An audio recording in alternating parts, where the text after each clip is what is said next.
Bonjour à tous les Ivoiriens, bonjour à toutes les Ivoiriennes, bonjour à tous les Panafricains, bonjour à pour toutes les Panafricaines, bonjour aux Ivoiriens d'ici et d'ailleurs, bonjour à tous les Africains, bonjour à tous les individus issus de l'Afrique, donc à tous les Africains qui partout ils sont dans le monde participent, n'est-ce pas, à l'émancipation du peuple noir et à la dignité de l'homme noir en général. À tout cela, je dis big up. Ce matin, mon sujet sera typiquement ivoirien. Sujet typiquement ivoirien, à savoir la présidentielle à venir. Pour la présidentielle à venir, j'aimerais simplement donner un certain nombre de pistes aux candidats en lice en Côte d'Ivoire. Et simplement leur dire quel est le critère, n'est-ce pas, d'identification pour les Ivoiriens du président de la République en Côte d'Ivoire. Et pour parler de ces critères-là, déterminants dans le choix à venir du président de la République, je vais vous parler d'indépendance. Indépendance pourquoi? Parce que l'indépendance octroyée à Houphouët-Boigny, parce que l'indépendance que la France, n'est-ce pas, nous a fait miroiter, vous savez très bien, vous et moi, que dans le fond, nous ne sommes pas indépendants. Et vous voyez par exemple qu'en Côte d'Ivoire, ce ne sont pas que les partisans du FPI qui ont voté pour le président Laurent Gbagbo. Ceux qui sont en majorité en Côte d'Ivoire sont les Ivoiriens qui dépassent les clivages, qui sont du RDR, qui sont du FPI, qui n'ont pas de parti, qui ne sont pas du PDCI et qui pensent qu'à un moment donné, la Côte d'Ivoire doit revenir aux Ivoiriens. Qui pensent qu'à un moment donné, celui qui incarne la présidence de la République de la Côte d'Ivoire doit être quelqu'un qui défend les intérêts intrinsèques de la Côte d'Ivoire. Doit être quelqu'un qui, face à tous les actes qu'il pose, fait toujours de sorte à ressortir quelle est la plus-value pour le peuple ivoirien. Donc aujourd'hui, j'aimerais vous dire que nous sommes fatigués, les Ivoiriens sont fatigués de cette indépendance octroyée, de cette pseudo-indépendance, de cette pacotille d'indépendance que nous avons fait ingurgiter au peuple, que le politique a fait comprendre au peuple, alors que dans le fond, le peuple ivoirien n'est pas indépendant. Donc, dans les élections à venir, pour la présidentielle à venir, un des critères, n'est-ce pas, déterminants sera l'indépendance de la Côte d'Ivoire. Cela suppose que lorsqu'il y aura un candidat qui veut une rupture, pas une rupture brutale, parce qu'à l'heure de la mondialisation et de la globalisation, il serait quand même insensé de dire que de façon brutale, alors que toutes les structures, n'est-ce pas, à mesure de prendre le relais, si, n'est-ce pas, toute la rupture est brutale, ne sont pas encore mises en place, il serait insensé de dire que je ferai de la Côte d'Ivoire un pays qui vit en autarcie. Donc la Côte d'Ivoire ne pourra pas vivre en autarcie. Cependant, le candidat idéal pour les Ivoiriens serait quelqu'un qui, au-delà du fait que on doit prôner un zeste de nationalisme, sache aussi simplement que être président de la Côte d'Ivoire aujourd'hui nécessite un jeu d'équilibrisme, à savoir comment on trouve le juste milieu entre l'intérêt de la nation et aussi conjuguer l'intérêt aussi des peuples ou du moins des multinationales qui sont implantées en Côte d'Ivoire depuis belle lurette. Donc comment trouver le juste milieu? Aujourd'hui, si je prends le président Ouattara, c'est quelqu'un qui fait la part belle à tout ce qui est multinationale européenne.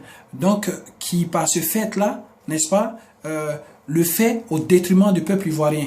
Aujourd'hui, aucune société ivoirienne, ivoiro-ivoirienne, ne peut concurrencer aujourd'hui une multinationale française ou étrangère. Pourquoi? Parce que le lobby est tellement fort que le président de la République leur donne tapis rouge.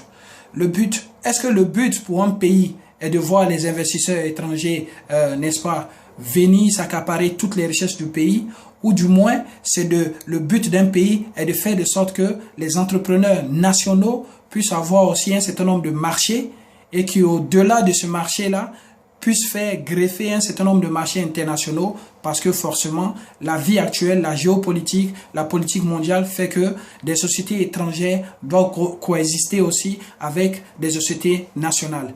Donc voilà, c'est cela en fait. Il faut trouver le juste milieu dans tout ce qu'on fait.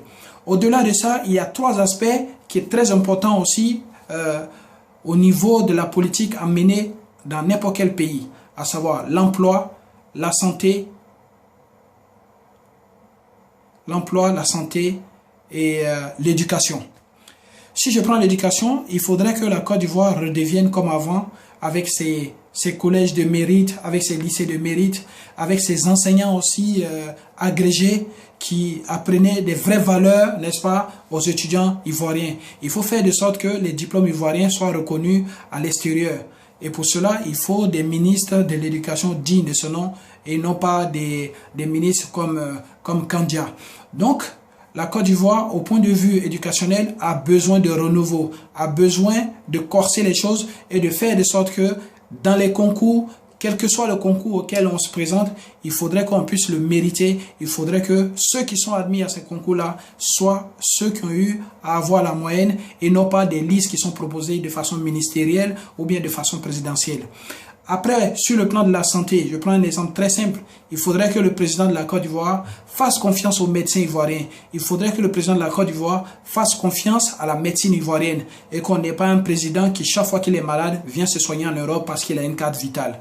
Soit on fait confiance à un pays, donc on s'y soigne, soit on n'est pas président de ce pays-là. Donc c'est important. Et après, je vais parler aussi, en gros, de tout ce qui est emploi de la jeunesse. La Côte d'Ivoire a un pays en majorité jeune, donc le pourcentage de jeunes est très élevé. Comment aujourd'hui on trouve des dispositions pour que ces jeunes-là puissent trouver de l'emploi? Lorsque on invite un certain nombre de multinationales à s'implanter dans un pays, on fait de sorte qu'eux aussi, ils puissent avoir des contreparties.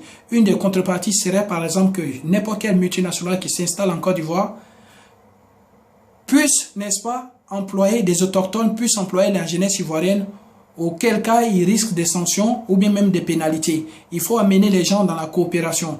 Une société installée, un certain nombre de jeunes employés. Il ne faut pas que ces sociétés-là viennent avec leurs travailleurs expatriés dans un pays où ils ont le contrat, ils ont le marché, ils ont les travailleurs et à la limite même reviennent avec leur bouffe. Il faudrait qu'on dise stop à un certain nombre de pratiques. Et pour cela, il faudrait un président courageux, un président qui dise la vérité. Il est temps que tout le monde dise aux Ivoiriens que la Côte d'Ivoire n'a jamais été indépendante. Et qu'on dise aux Ivoiriens que la Côte d'Ivoire a toujours été dépendante d'un certain nombre de structures extérieures, dépendante d'un certain nombre d'ordres venus de l'extérieur. On voudrait aussi que le prochain président de la Côte d'Ivoire soit quelqu'un qui ne prenne pas sa feuille de route depuis l'Élysée. On voudrait simplement que l'Ivoirien ait un président digne de ce nom, qui regarde les autres présidents du monde entier en face et qui discute de ce qui importe par rapport au bonheur du peuple ivoirien. C'est ce qui est important. Donc, en gros, vous aurez compris aujourd'hui que il est bien beau de dire je suis président ou je suis candidat à la présidence de la République, mais qu'est-ce qu'on incarne? Le plus grand souhait de l'Ivoirien en général, c'est l'indépendance réelle de son pays. Pas cette indépendance-là qu'on t'octroie, pas ce petit bout de liberté qu'on te donne avec pour contrepartie de nous donner tous les contrats. Il faudrait que l'Ivoirien soit libre de ses choix. Il faudrait que face à un projet, l'Ivoirien soit libre de faire un appel d'offres, n'est-ce pas, de qualité et pouvoir choisir en toute quiétude avec qui traiter. Il faudrait que le président ivoirien soit quelqu'un qui a toujours en tête le coût de l'opportunité ou la rationalité du consommateur. Est-ce que ce que je dépense dans tel ou tel projet, n'est-ce pas, par rapport à sa rentabilité est intéressante pour le pays? Lorsque je prends le troisième pont, au-delà de faire un troisième pont où tout le monde va prendre le péage, mais j'aimerais bien avoir dans mon pays un certain nombre de pistes de petites routes, des routes modestes, mais avec des personnes bien portantes. Donc pour ce projet-là, j'aurais voulu que ce soit un projet par exemple sanitaire et qu'on s'occupe des hôpitaux. L'hôpital de Yopougon, regardez l'état dans lequel il est. L'hôpital de Trècheville, les médecins manquent de moyens. Nous avons des médecins de renom, mais qui n'ont pas de moyens pour travailler. Comment est-ce qu'on trouve des solutions pour tout ça? Comment est-ce qu'on revoit le salaire minimum pour tout le monde en Côte d'Ivoire? Comment est-ce qu'on fait comprendre aux Ivoiriens l'importance d'une assurance vie?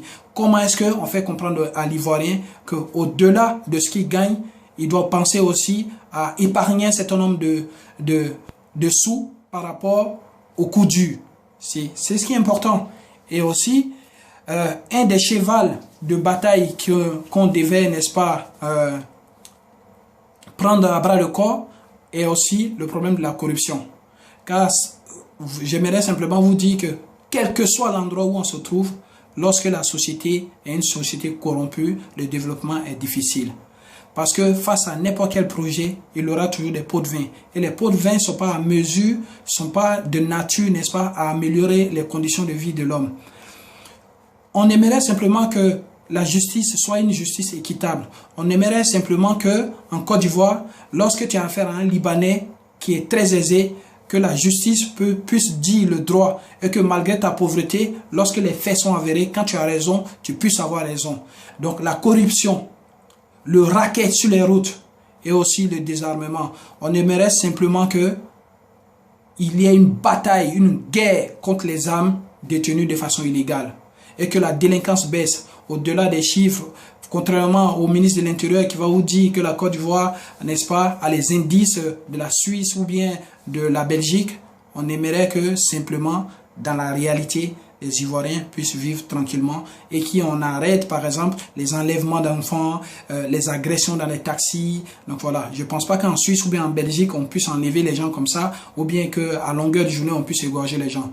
Donc de grâce, dans les moyens de communication, à un moment donné, il faut ressortir les parts de vérité. On aimerait aussi un président qui fait une ouverture audiovisuelle qui permet à d'autres télévisions d'émerger que de nous ingurgiter de façon quotidienne ces danses traditionnelles bambara. On aurait même cru que par moment, on était dans un pays tiers que la Côte d'Ivoire, à savoir le Mali ou le Burkina Faso. Il faudrait que la Côte d'Ivoire revienne aux Ivoiriens.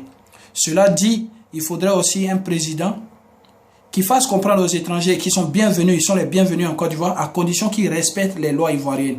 Il faudrait aussi un président qui sache ratisser l'âge, qui puisse faire de sorte qu'au-delà des déchirures que nous avons vécues, les Ivoiriens puissent à nouveau se donner la main, de sorte que les alliances que nous avions entre Yacouba, Gouro, Gagou, Bété, Sonoufo, et que ces alliances-là, tout ce qui faisait notre force culturelle puisse renaître.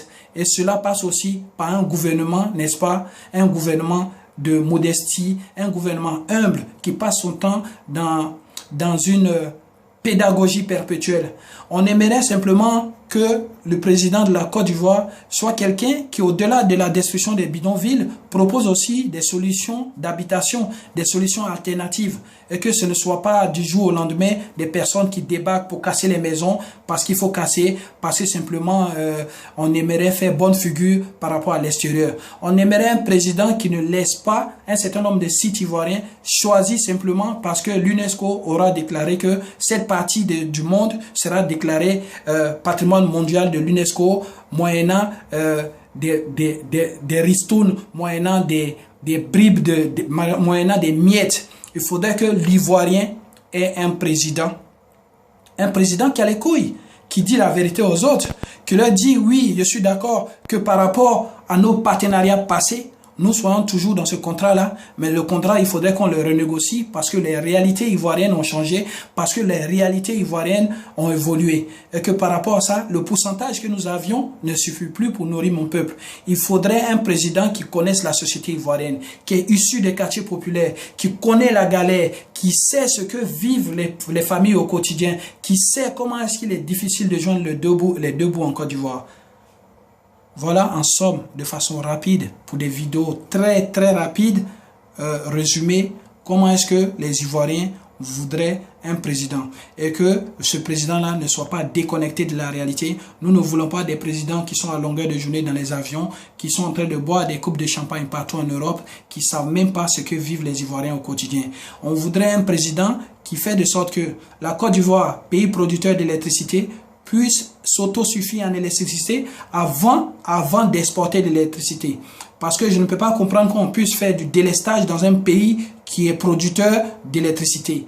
Je ne comprends pas qu'on puisse donner de l'eau ailleurs alors que les Ivoiriens eux-mêmes manquent d'eau potable. Donc voilà, c'est des réalités simples. Et pour cela, on n'a pas besoin d'avoir le doctorat. Pour cela, on n'a pas besoin de faire de grandes études. On a juste besoin des hommes intellectuels, certes, responsables, soucieux du devenir de leur peuple. C'était mon message d'aujourd'hui.